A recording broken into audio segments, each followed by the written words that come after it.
By the time the average person realizes a recession has already started, the wealthy have been positioned for it for months. Here's the part almost nobody talks about. The rich don't build their income streams during a downturn, they build them before. While everyone else is celebrating a booming economy and spending like the good times will never end. And that single difference, that timing, is the reason a recession quietly transfers wealth upward instead of destroying it.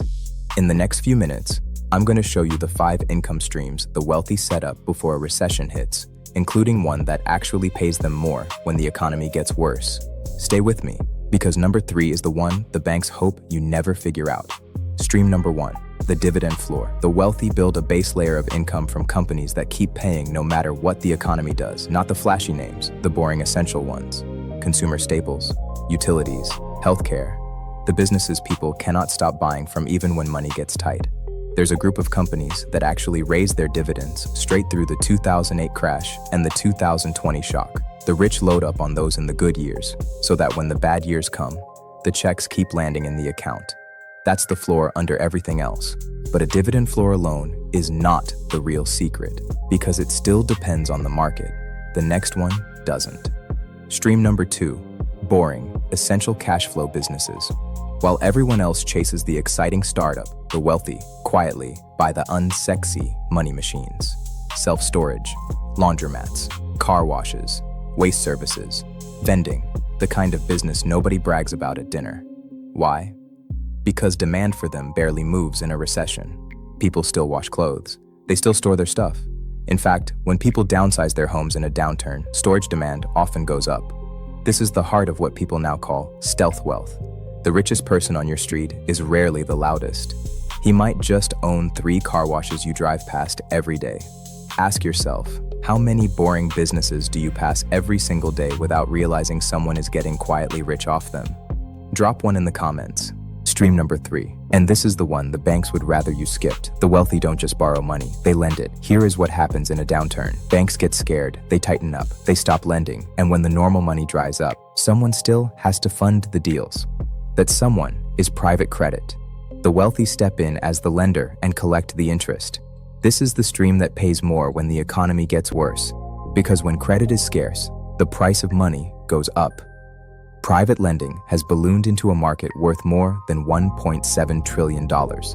This is not new. It's how names like Rockefeller and JP Morgan operated more than a century ago.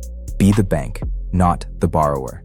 Most people spend their whole lives on the wrong side of the interest payment. The wealthy quietly flip it, and almost nobody notices.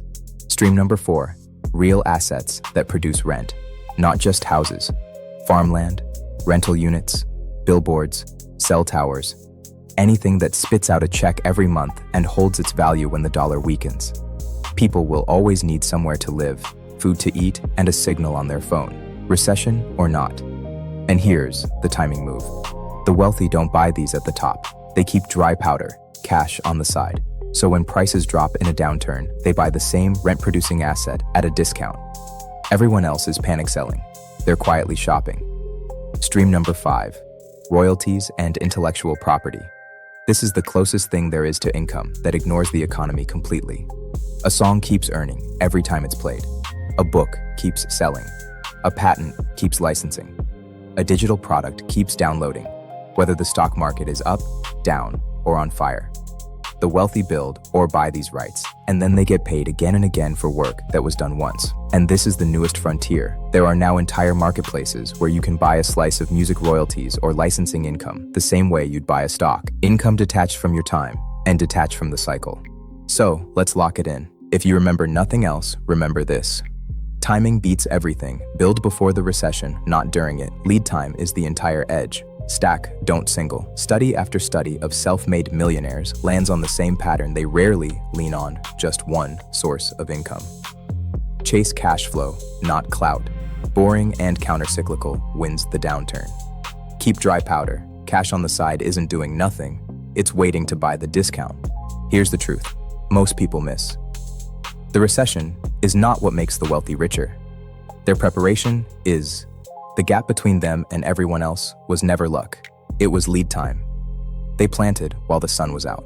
So the only real question left is simple. What are you planting today before the season changes?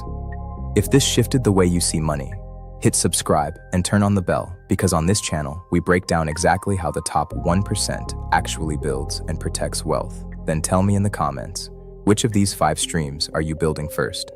Quick and important, this video is for educational purposes only and is not financial, investment, tax, or legal advice. I'm not your financial advisor. Every situation is different, so do your own research and speak with a licensed professional before making any money decisions. As always, stay focused, stay consistent, stay elite.